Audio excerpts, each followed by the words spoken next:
Hello students, this is the part 2 of lesson number 1 exploring symbols for class 7th. In this we will discuss activity 5. This unit is called exploring symbols. A symbol is a word, image or object that represents something else. मतलब कि हम बोल सकते हैं कि ये unit जो है इस यूनिट में हम एक्सप्लोरिंग सिंबल्स के बारे में पढ़ेंगे। सिंबल्स क्या होते हैं? सिंबल्स होते हैं वर्ड होते हैं, इमेज होते हैं, ऑब्जेक्ट होते हैं जो कि किसी चीज़ को क्या करते हैं? रिप्रेजेंट करते हैं। Just as sun lion represented Tagore and your pen name represents you.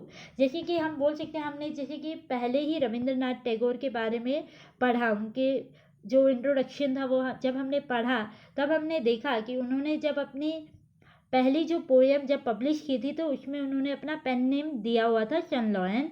तो वो उनको रिप्रेजेंट करता है। किसको रिप्रेजेंट करता है? रविंद्रनाथ टैगोर को। और अगर आपका कोई पेन नेम है तो वो आपको क्या करेगा? रिप्रेजेंट करेगा। Symbols are very common in poetries and stories. जो सिंबल्स हैं वो बहुत ज़्यादा कॉमन होते हैं, वो अक्सर हमें पोइट्रीज में, स्टोरीज में दिख जाते हैं। टैगोर यूज देम ऑफन, मतलब टैगोर जी जो हैं वो ज़्यादातर सिंबल्स का प्रयोग करते हैं।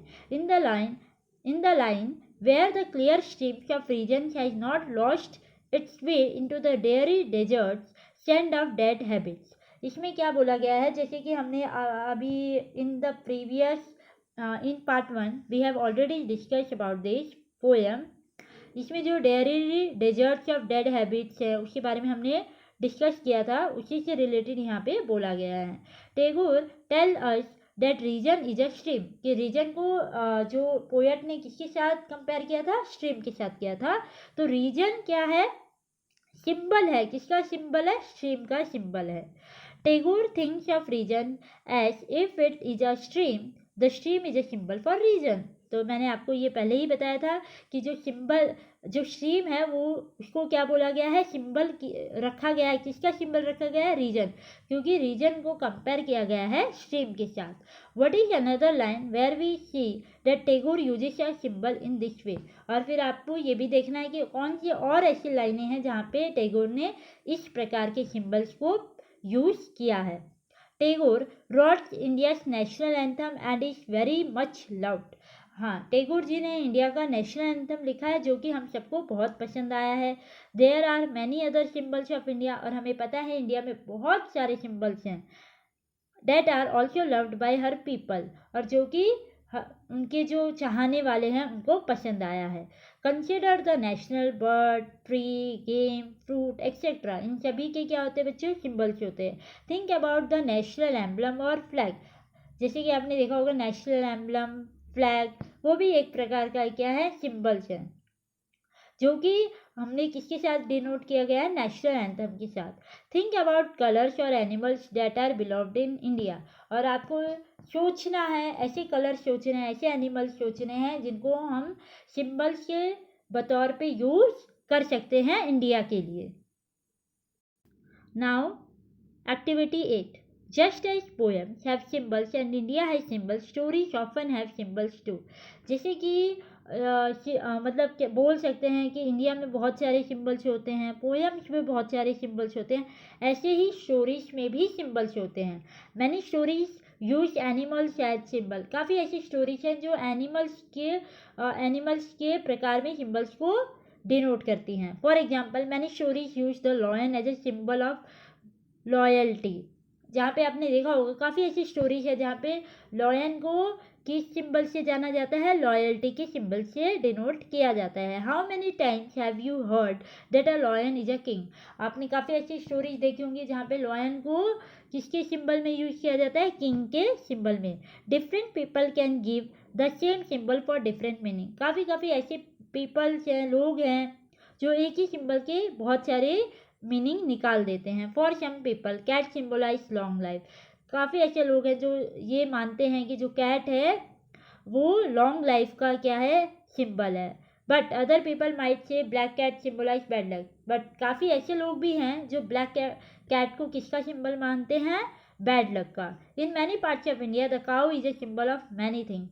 ऐसे काफ़ी पार्ट्स हैं इंडिया में जिसमें कि काउ को सिंबल माना जाता है अलग अलग अलग अलग उसके मतलब मीनिंग निकाल सकते हैं। जैसे कि कुछ इंडिया के ऐसे हिस्से हैं जहाँ पे काऊ को गॉड से डिनोट किया जाता है, और कुछ ऐसे भी हिस्से हैं जिसमें काऊ को मदर से डिनोट किया जाता है। Read the story carefully to yourself. Mark any word that you don't understand. Use a dictionary, the internet, or your classmates who may to help you to understand each word and idea in the story. Think about what the animals in the story might be symbols of. अब इसमें क्या बोला गया है बच्चों, आपको क्या करना है, स्टोरी को अच्छे से केयरफुली पढ़ना है। आपको जो जो वर्ड्स नहीं समझ में आए उसमें आपको किसकी हेल्प लेनी है, डिक्शनरी की हेल्प लेनी है, इंटरनेट की हेल्प लेनी है, आपके फ्रेंड्स की हेल्प लेनी है, और उसके मीनिंग को अच्छे से लर्न करना है, जानना है उसको। और आपको ऐसे भी सिंबल्स के बारे में जानना है कि जिनमें कि जो एनिमल्स हैं उनको हमने अलग अलग सिंबल से डिनोट किया गया है। Now, okay students, one story is given, The Fox and the Rabbit. Let us read this story. There was once a very clever fox who loved to brag of his cleverness. मतलब कि एक बार की बात है, जो clever fox है, एक clever fox था, वो who love to brag of his cleverness, वो हमेशा अपना जो बखान नहीं करते हैं, अपनी तारीफ ही करता रहता था, ठीक है। One day he said to the rabbit, एक दिन उसने रैबिट को बोला, आई एम सो क्लेवर, मैं इतना बुद्धिमान, क्लेवर यानी कि बुद्धिमान, मैं इतना बुद्धिमान हूँ। He said that I know 100 ways to escape enemies, मेरे पास इतने सारे तरीके हैं जिससे कि मैं अपने एनिमीज से भाग सकता हूँ। वाह, द रैबिट से, तो रैबिट ने बोला, ये तो बहुत अच्छी बात है। I have only one but it's work well, तो रैबिट ने बोला, मेरे पास तो एक ही आइडिया है बट वो बहुत अच्छे से क्या करता है, काम करता है। The fox said you should listen to me, तो फॉक्स ने बोला, तुम्हें मेरी बात माननी चाहिए। I will teach you many many more, you should know many ways to escape like I do. उसने बोला कि तुम्हें तो मेरे से सीख लेना चाहिए, मेरे पास तो बहुत सारे आइडिया हैं, मैं आपको बहुत सारे आइडिया दे सकता हूँ जिससे कि तुम अपने एनिमीज से क्या कर सकते हो, भाग सकते हो। जस्ट एट दैट मोमेंट, और उसी दौरान क्या हुआ, the fox and the rabbit heard the cry of a pack of hunters coming towards them. तो यहाँ पे पैक का मतलब हो सकता है ग्रुप, ठीक है। तो उसी वक्त क्या हुआ, जो फॉक्स और रैबिट है उनको एक ग्रुप ऑफ हंटर्स की आवाज़ सुनाई दी जो कि उनकी तरफ आ रहे थे। Immediately the rabbit leapt down his hole and was gone, और अचानक से रैबिट ने क्या किया, छलांग लगाई और जाके अपने होल में घुस गया। He called back to the fox, और उसने फॉक्स को बोला, दिस इज माई प्लान, ये मेरा प्लान है। What are you going to do, अब तुम क्या करोगे। The fox thought first of one way, then another, then he thought of a better way, then he considered another way, and while he was thinking of all his clever choices, the hunter caught him up, and he was soon carried off. और फिर जो fox है उसने एक तरीका सोचा, उसके बाद दूसरा उससे भी अच्छा तरीका सोचा, और सबसे बेहतर तरीका सोचा, और फिर वो सोचने लगा इनमें से मैं कौन सा अप्लाई करूं। तब तक जो हंटर्स थे उन्होंने फॉक्स को क्या कर लिया था, पकड़ लिया था, और उसको वहाँ से लेके चले गए। Now one activity is given, activity 9, let us read this. One way that we know that the fox and the rabbit are symbols is because they do not represent real foxes और rabbit. तो इसमें यह बोला गया है बच्चों कि जो फॉक्स और जो रैबिट्स हैं उनको सिंबल्स के बतौर पे दिखाया गया है, वो एक्चुअल के फॉक्स और रैबिट्स नहीं हैं। When something is not symbolic, when it only represents exactly what it is in real life and nothing else. इसमें क्या बोला गया है कि वो सिंबॉलिक क्या होते हैं कि जस्ट एज यूज करना, उनको मतलब उनको एज ए रोल में दिखाया गया है, फॉक्स और रैबिट के रोल में दिखाया गया है, बल्कि ऐसा मतलब रियल लाइफ में ऐसा कुछ भी नहीं है। वी से it has its literal meaning कह सकते हैं कि एग्जैक्ट मीनिंग, मतलब इसका हम एक एग्जैक्ट मीनिंग इसका निकाल सकते हैं, बोल सकते हैं। Literal, literary and literature are all related to the word for letters. जो लिटरल है, लिटरेरी है और लिटरेचर है, वो सब किसके रिलेटेड होते हैं, लेटर्स के रिलेटेड हैं। For words the literal meaning of a word is it's exact factual meaning. For example, if your friend says, I am dead tired, you know that your friend is not literally dead because he is alive and talking to you. He is exaggerating, he is not using the literal meaning of the word death. इसमें बोला गया है कि जैसे कि अगर आपका कोई फ्रेंड है वो बहुत ज़्यादा थका हुआ है, I am dead tired, I am dead tired का मतलब होता है बच्चों थका हुआ, बहुत ज़्यादा थका हुआ है, ठीक है। क्योंकि आपका जो फ्रेंड है वो तो आपसे बातें कर रहा है, तो वो कैसे हो सकता है, उसकी डेथ कैसे हो सकती है। तो इसमें वो डेथ की बात नहीं कही है, इसमें किस डेथ की बात की गई है, थका हुआ होने की बात की गई है। और इसका लिटरल मीनिंग क्या है, डेड है, ठीक है ना। एक्चुअल मीनिंग क्या है, डेड, डेड यानी कि थका हुआ।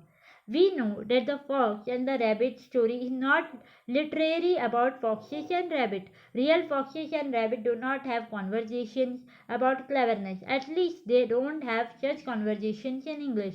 हाँ, ये कह सकते हैं ये रियल स्टोरी नहीं है, क्योंकि हम सबको पता है कि फॉक्स और रैबिट आपस में कभी कॉन्वर्जेशन नहीं कर सकते। अगर बाई चांस कॉन्वर्जेशन हो भी जाती हैं तो इंग्लिश में तो बिल्कुल नहीं होती हैं।